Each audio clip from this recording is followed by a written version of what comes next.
presented by Mathli Express Music.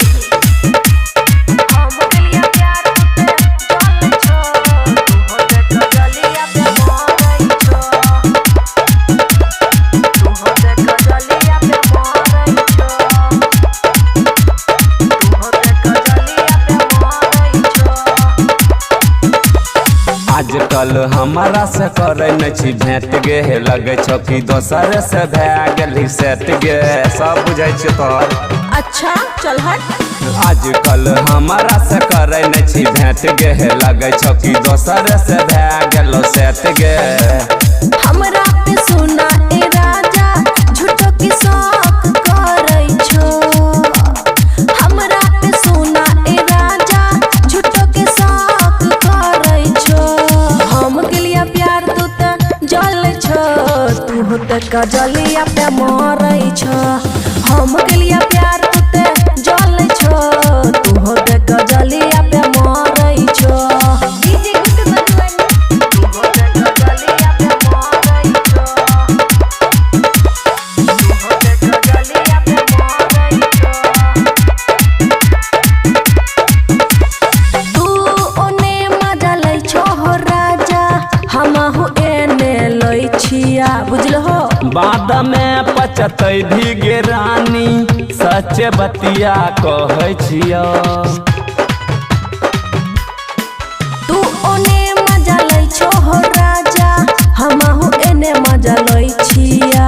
कान खोल के सुन ले।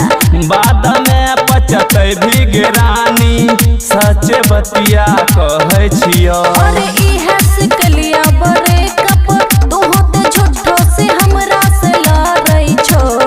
इहे सिकलिया बरे कप तू होते झूठो से हमरा से लड़ै छो।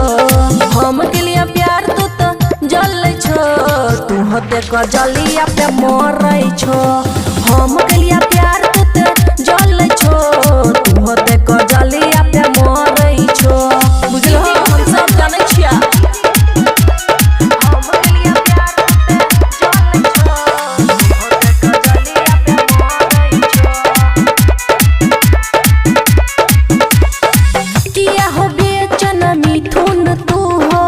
अभियो फेरा में पड़ै छो बुझलहो।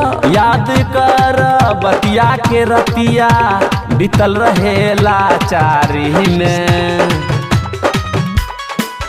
हाँ बिचन तू की न कैला भइल रहेला चारी में। याद कर बीतल के रतिया बीतल रहेला एक बारी में। हमरा पे सुना ए राजा झूठो से शौक करे छो। हमरा पे सुना ए राजा झूठो से शौक करे छो।